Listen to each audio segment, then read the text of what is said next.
Benguet, Philippines. Isa sa 6 na probinsya ng Cordillera Administrative Region at kinikilala ng karamihan bilang the salad bowl of the Philippines dahil isa ito sa mga main sources ng prutas at gulay ng buong bansa. Kilala rin ito sa kanyang malamig na klima at dito rin located ang summer capital of the Philippines, ang Baguio City. We had the luxury of exploring this province from climbing mountains, walking through this beautiful misty flower farm, witnessing the most amazing sunrises, and breathing in the cold urban life of Baguio City. Samahan niyo kami as we share a 5-day travel itinerary dito sa probinsya ng Benguet. Ito ang isang maikling overview ng trip natin. From PTEX Bus Terminal sa Pasay City, Manila, babiyahe tayo papuntang Baguio. After natin makababa sa Baguio, lalakarin natin hanggang Dangwa Terminal at babiyahe ng 2 pang oras papunta sa municipality ng Atok. We would then spend 1 night here in this cabin, walk around the Northern Blossom Farm, visit the second highest point of the highway system, and climb to the top of Mount Olis. From Atok, we would then travel to the capital of Benguet, La Trinidad, and spend another night here where we would climb 2 more mountains, check out the strawberry farm, and visit a Taoist temple. From La Trinidad, we shall then go back to Baguio to spend our remaining days here para makapag-relax tayo sa 2 days natin na puro physical activities. But we will also visit some iconic places to feel the cold embrace of Baguio City. Before we begin, here are some details that you would want to know. Best time to do this trip ay during months of November to March dahil madalang ang ulan at ito ang mga buwan na pinakamalamig sa lugar na ito. What to pack? Basically, anything that can handle the cold. Just be ready for the temperature in Atok, especially during January and February as it drops down to 4 degrees. It would also help if you brought sunblock to avoid damaging your skin. Dahil mataas na lugar ang Atok, malapit tayo sa araw na hindi nyo mararamdaman dahil sa malamig na klima. Secure your tickets to Baguio. For less hassle, you can book online via ptexbaguio.com. Check the link down in the description. Then from there, makikita nyo kung anong schedule ng trips available, kung anong type ng bus, and yung price ng one-way ticket. So sit back and subscribe as we begin day 1.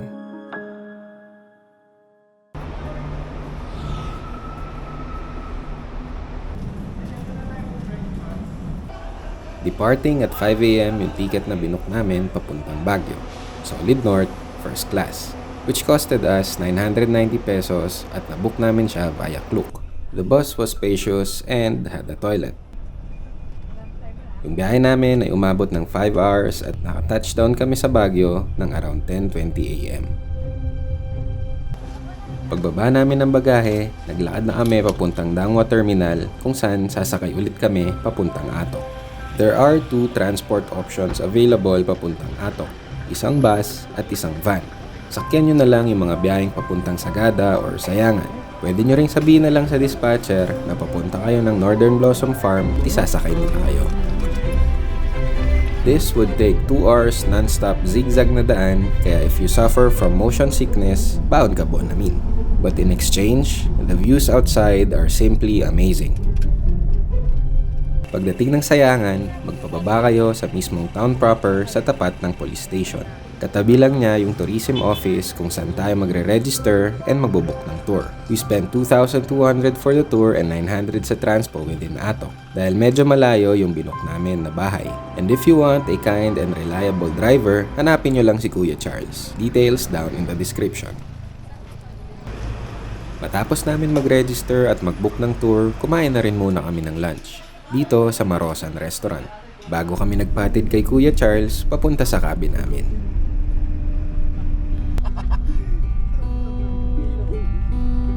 Ito ang drop-off point ng cabin namin dahil hanggang dito na lang yung kalsada ng mga sasakyan.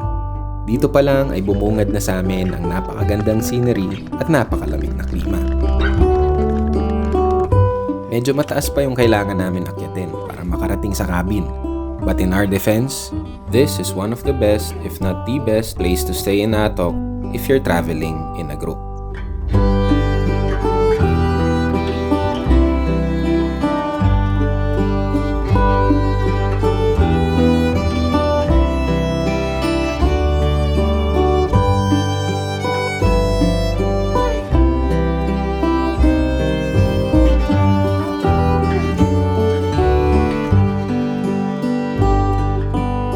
This is Burton's Cabin and Yard, located in Englandad, Atok, Benguet. We spent 5,500 pesos good for 6 in exchange for this cozy and beautiful cabin that's on top of a mountain. Matatanaw nyo rin tong mga lugar na nakalagay dito if you look in the direction of the arrows. Yes, including Mount Pulag. We really felt at home in this cabin at ramdam na ramdam namin yung vibe ng probinsya. And mind you, it was very cold in this place. Kaya nag-settle in and nag-relax muna kami dito ng ilang oras para makapahinga sa 6 hours na binyahe namin.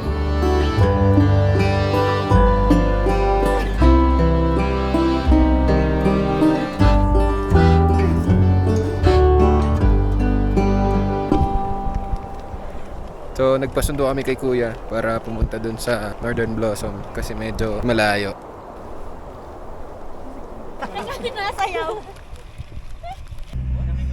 It was 3:30 PM nung nagpasundo kami kay Kuya Charles para pumunta sa Northern Blossom Farm. Entrance is open from 6:30 AM to 4:30 PM. At may entrance fee na 250 pesos per head, which also includes free bread and coffee. That's the ticket. That's the ticket. Gusto mo yung nakaganon yung paa? Gusto mo yung nakastar yung kamay? Sinaganon. This is the Northern Blossom Flower Farm. This is a 3-hectare flower farm and also known as a spot for a beautiful sunrise. Pero pahapon kami pumunta because we wanted to experience a misty and gloomy vibe. Plus, ito rin yung time slot na wala masyadong tao. It was just us, flowers, and clouds touching your skin.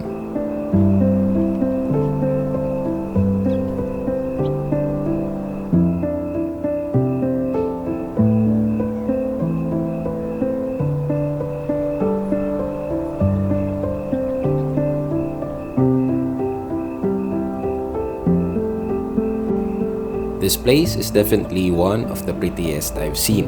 Kala nga namin di na Pilipinas to eh.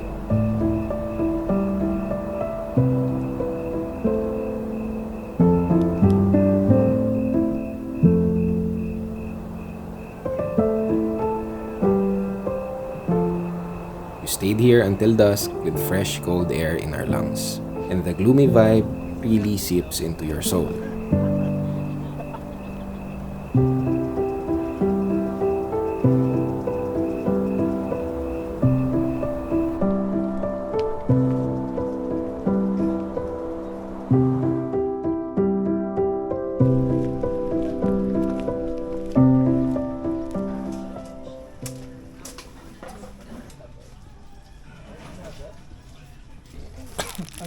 Sumoso ang kamay. Nice one. As fog takes over the town, we went to eat dinner and head back to our cabin.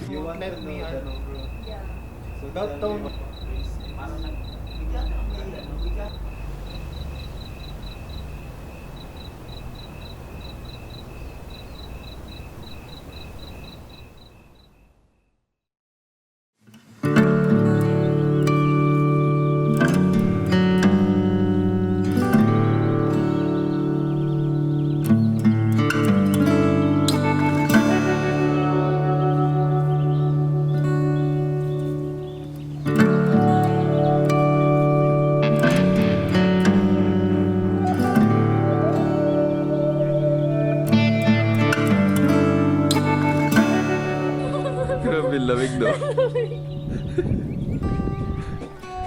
10 degrees. So nangangaligkig po yung mga manok. Grabe yung 10 degrees. Ganito pala. Ganito pala yung 10 degrees sa Pilipinas.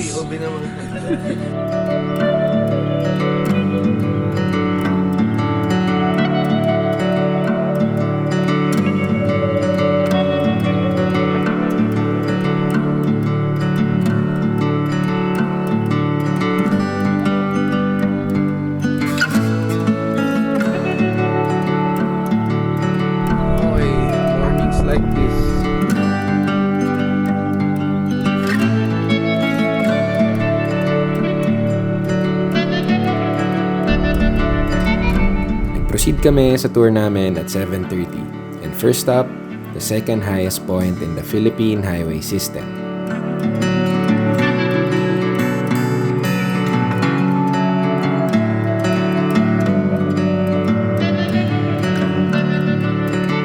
There's a cafe at meron ding souvenir shop dito kung gusto nyong mamili ng mga pasalubong.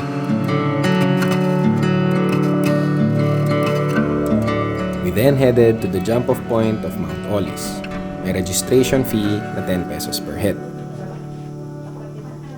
Hihilang ako. Benguet Arabica. Benguet Arabica to, di ba? Para ako Barao.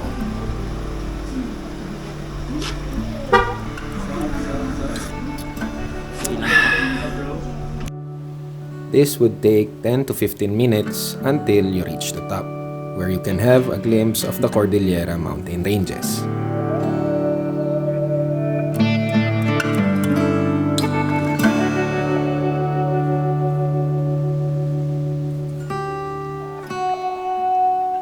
At kung may time at energy pa kayo, you can also visit these places in Atok.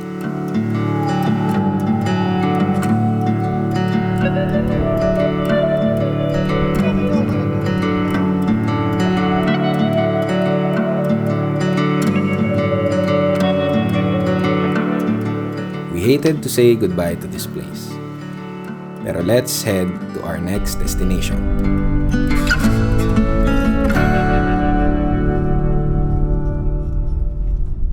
Nagbiyahe kami ng 1.5 oras hanggang makarating sa La Trinidad. At dumiretso na kami sa Mountain High Cabin, which is just a few minutes walk from Mount Kalugong. We paid 4,100 for one night, which is good for 7. Ayun nga yung hinahanap ko. Wala akong TV. Parang di ako magsisiyak. Ang sarap-sarap na ng tulog ko.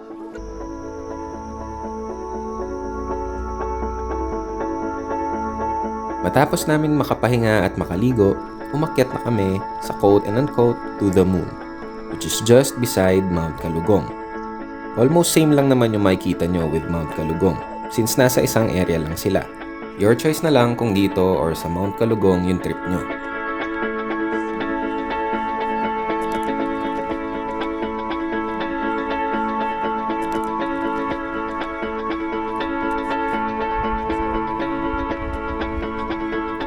At the top, we would see the view of the entire La Trinidad, as well as Baguio.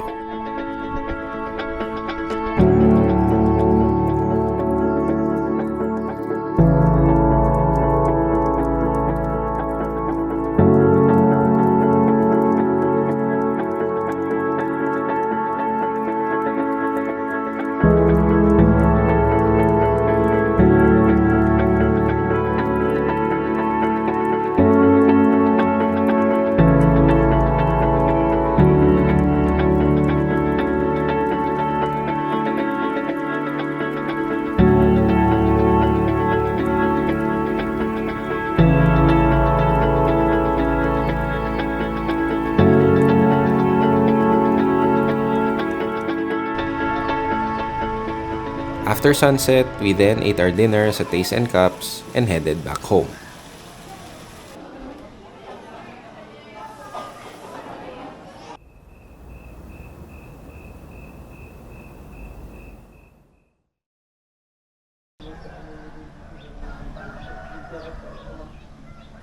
This morning, we got up at 6 a.m. to climb Mount Yangbew.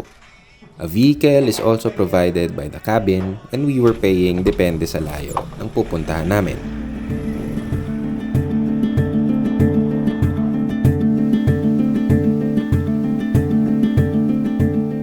Climbing Mount Yangbew will take about 1 to 2 hours depende sa pace nyo. And there are a few rest areas to do some sightseeing. And syempre, picture taking.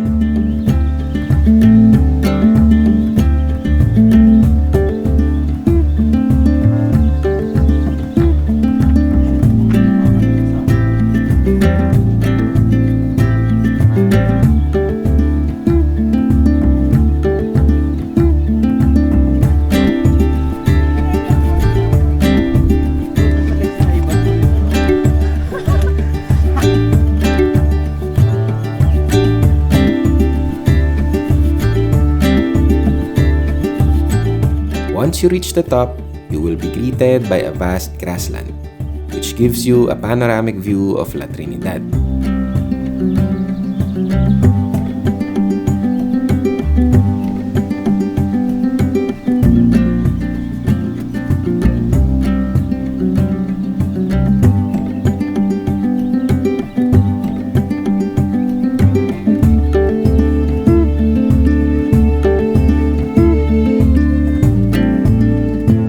Pwede rin kayo sumakay sa kabayo for 300 pesos or magpa-picture for 50 pesos.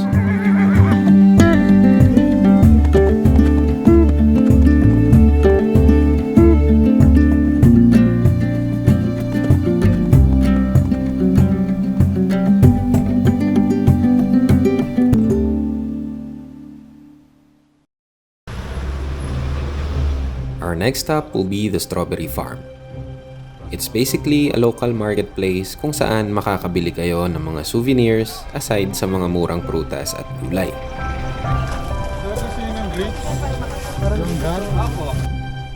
At syempre, strawberries which are locally farmed and produced dito sa La Trinidad.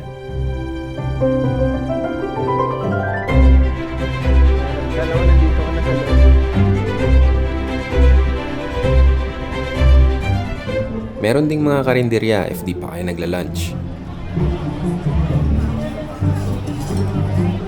After that, sakay kayo ng kahit anong jeep papuntang Baguio at baba kayo sa arko ng Welcome to La Trinidad. Dito mismo yung entrance ng Bell Church.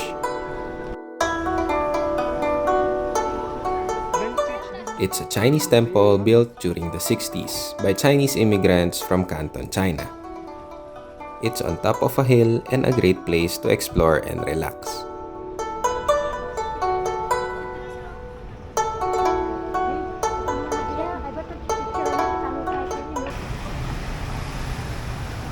Nag-taxi na kami papuntang Baguio since malapit na lang naman yung nabook namin na B&B.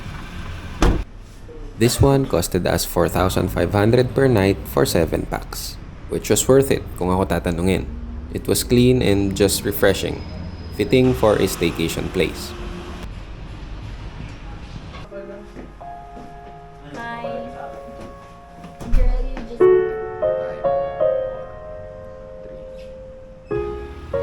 After tulog at ligo, we then ate our dinner sa Grumpy Joe.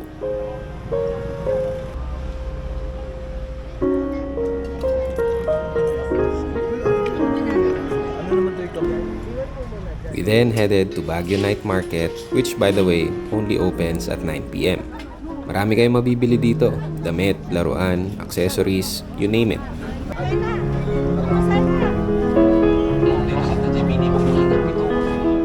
Meron ding street foods katabi nito, so we stopped by for some food trip.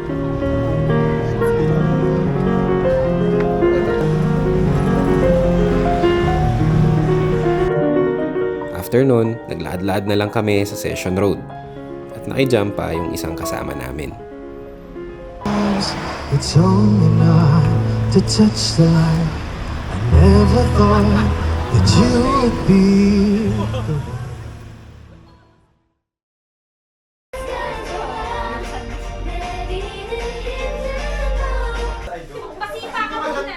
Cancelled! Pero yung daan We headed to one of the tourist attractions here in Baguio City, Mirador Heritage and Eco Park. May registration fee siya na 100 pesos per head. There's also a map to navigate your way through the park.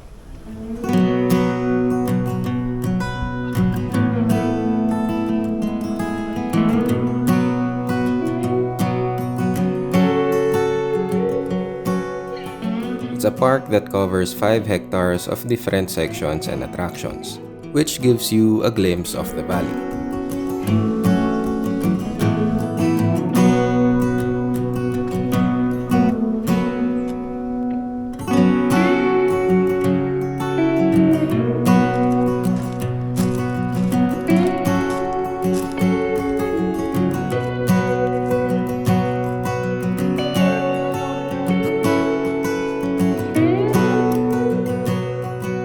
Aware lang na mahaba lagi yung pila dito sa may bell para sa picture taking.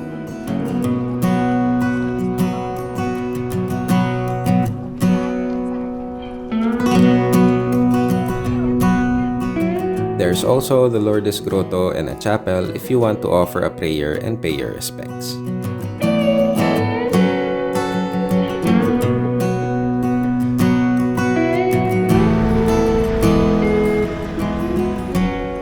Malapit dito ay ang Diplomat Hotel. Sakay lang kayo ng jeep bound to Dominican Hill at baba kayo sa tapat ng Diplomat Hotel.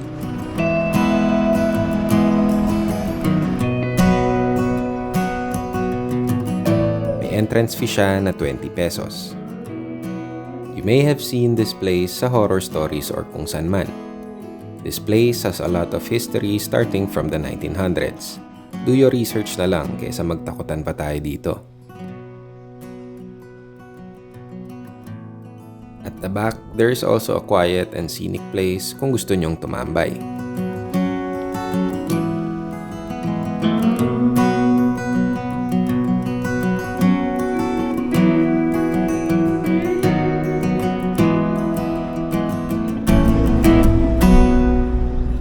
We then headed to one of the places that screams Baguio City, sa Wright Park. Medyo mataas nga lang yung stairway, kaya take your time.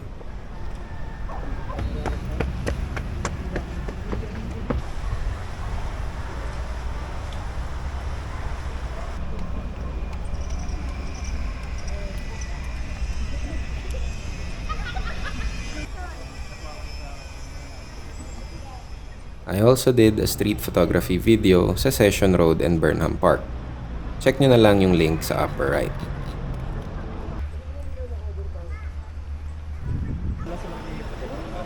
And after a day of walking, we spent the rest of the evening dito sa SM Baguio. Mila na lang kami sa may parking area. Medyo mas murang fare dito. Medyo paulit-ulit na kasi kami nag-grab. 120. We have 50. Ay! Bleep! Bleep! Happy from Rich Boys. Ito. Manila yan.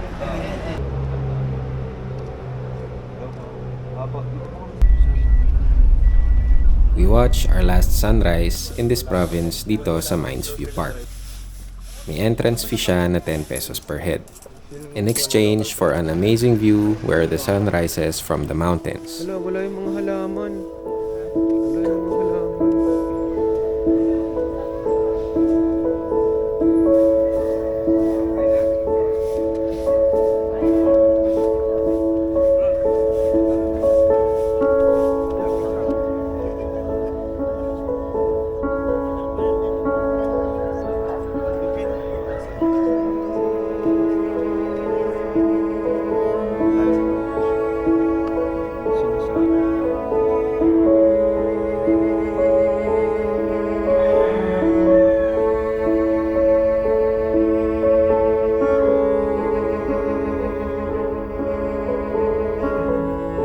And for our last agenda, syempre namili kami ng mga pasalubong.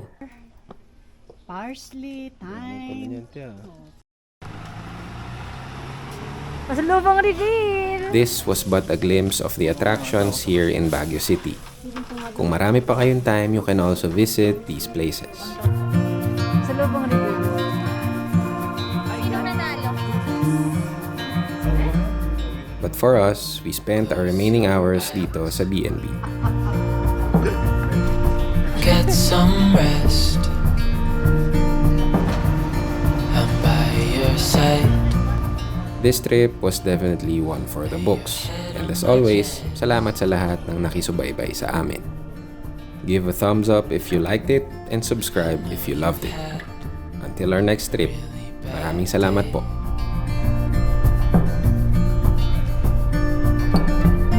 But I'm right here, it's gone.